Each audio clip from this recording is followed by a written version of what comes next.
खासमा यो चाहिँ मैले गाबा हैन हामीले सानो हुँदाखेरि आमाले गाबा र सिंगडी माछा हालेर बनाउँथ्यो नि त अन्त यहाँ चाहिँ मैले गाबा पाइनँ हैन तर चाहिँ पिण्डालु पाएर चाहिँ पिण्डालु ल्याएर चाहिँ पिण्डालु र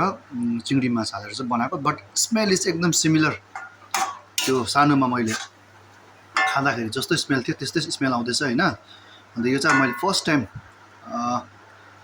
पिण्डालु र उयोको बनाएको सब्जी हैन लेट्स ट्राई गाइस